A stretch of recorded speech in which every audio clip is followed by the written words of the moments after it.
समय की बात है। एक परिवार में 3 लोग रहते थे। मन्नू, उसकी पत्नी कीर्ति और उनका एक 8 साल का बेटा राहुल।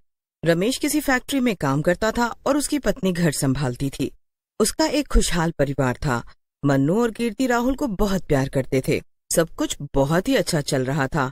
और फिर एक दिन राहुल अपनी माँ से बोलता है, माँ, मेरा जन्मदिन आने वाला है। आप मेरे जन्मदिन पर क्या करने वाली हो? आपने तो कुछ तैयारी भी नहीं की। अरे बेटा राहुल, ऐसा कुछ भी नहीं है। मैं 1 हफ्ते से तुम्हारे पापा को सामान की लिस्ट दे रही हूँ, पर रोज वो सामान लाना भूल जाते हैं। अभी तुम्हारे पापा को फोन करती हूँ और सब सामान मंगवाती हूँ, ठीक है?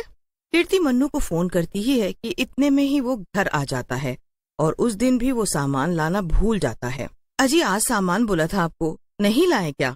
अरे कीर्ति, आज भी लेट हो गया और मार्केट भी सारी बंद हो गई थी, तो इसीलिए नहीं ला पाया। मैंने आपको 1 हफ्ते से बोल रखा है कि सामान लाना है।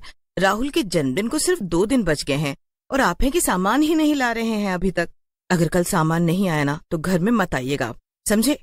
अगले ही दिन मन्नू को काम से आने में देर हो जाती है और मार्केट भी बंद हो जाती है।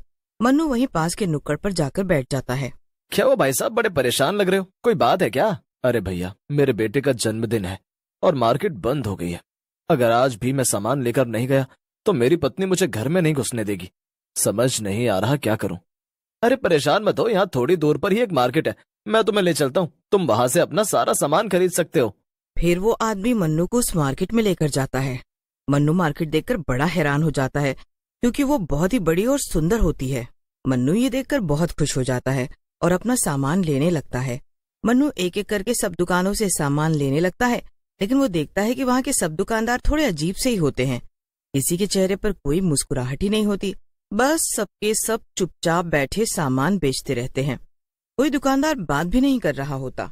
लेकिन यहाँ के लोग बहुत अजीब हैं, ज्यादा बात ही नहीं करते।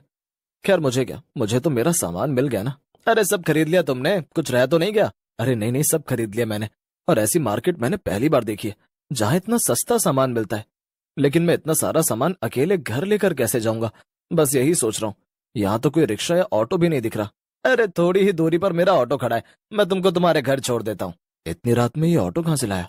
जब मिला था तब तो ये पैदल ही था। खैर मुझे क्या, मुझे तो घर जाने से मतलब है। मन्नू ज्यादा नहीं सोचता और उस आदमी के साथ चला जाता है और उसके ऑटो में बैठकर अपने घर के बाहर उतर जाता है। फिर वो आदमी वहाँ से चला जाता है और मन्नू अपना सामान लेकर घर आ जाता है। कीर्ति बहुत खुश हो जाती है और वो दोनों सारा सामान घर के अंदर ले जाते हैं। फिर वो सब खाना खाकर कमरे में लेट जाते हैं। लेकिन उस रात मन्नू उसी मार्केट के बारे में सोचता रहता है और फिर सोचते सोचते सो जाता है।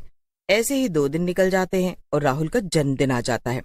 रात को राहुल के सारे दोस्त घर आते हैं और उसे विश करते हैं। कीर्ति फिर जन्मदिन की तैयारी में लग जाती है। कीर्ति फिर अंदर से केक लेकर आती है और टेबल पर रख देती है। फिर सब लोग केक के आसपास इकट्ठा हो जाते हैं और राहुल केक काटने लगता है।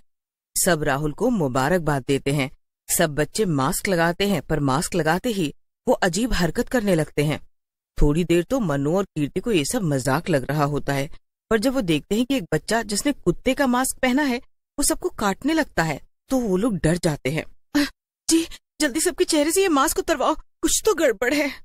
मन्नू सबके चेहरे से मास्क उतारने लगता है, पर वो मास्क तो उनके चेहरे से चिपक गए होते हैं और उतरने का नाम ही नहीं ले रहे होते हैं। अब दोनों चिंता में आ जाते हैं। अरे कैसे मास्क है ये? और बाकी जो भी सामान तुम कल लेकर आए हो ना, सब में कुछ गड़बड़ है। तुम कुछ करो ना। तुम अभी के अभी उस मार्केट जाओ और जाकर दुकानदार से बोलो। पर अभी तो काफी रात हो चुकी है। अरे कैसे मास्क है ये? और बाकी जो भी सामान तुम कल लेकर आए हो ना, सब में कुछ गड़बड़ है। तुम कुछ करो ना। तुम अभी के अभी उस मार्केट जाओ और जाकर दुकानदार से बोलो। अरे अब दिन रात मत देखो और अभी के अभी जाओ। मन्नू कीर्ति की जिद करने पर तभी के तभी मार्केट के लिए निकल जाता है। वहां जाकर वो दुकानदारों से सामान की शिकायत करता है, पर उसे वहां से कोई जवाब ही नहीं मिलता। अरे अजीब बात है, मैं कब से बोले जा रहा हूँ पर यहाँ तो कोई दुकानदार कुछ बोलता ही नहीं। बड़े ही अजीब।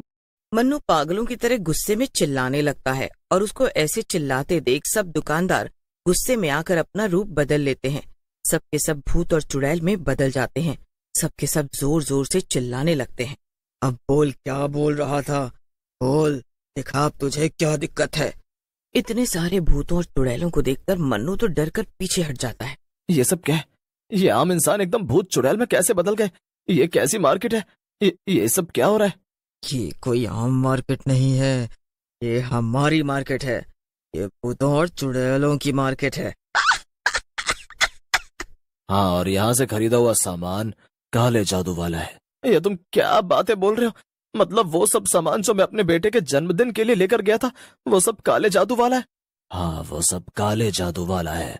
ऐसा मत करो, मेरे घर में सब बच्चे वो मास्क पहनकर अजीब हरकत कर रहे हैं। मुझे नहीं पता था ये भूतों और चुड़ैलों की मार्केट है।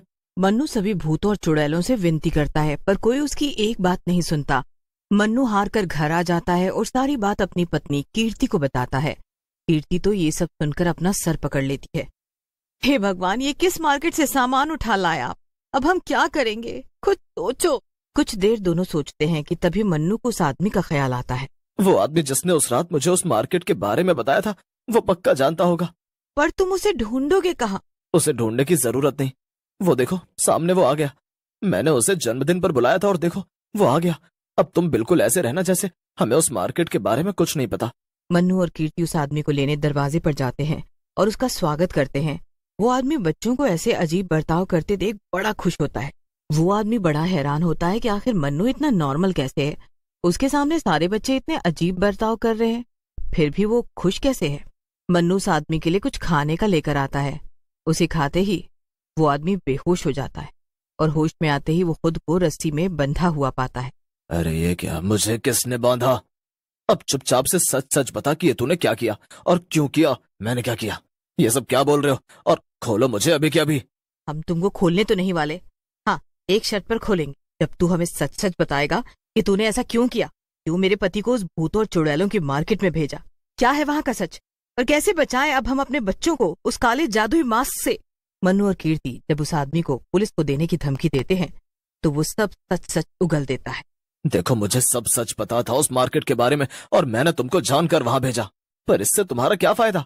फायदा नहीं, मजबूरी है। उन भूतों और चुड़ैलों ने मेरे बच्चे को वहां कैद कर रखा है।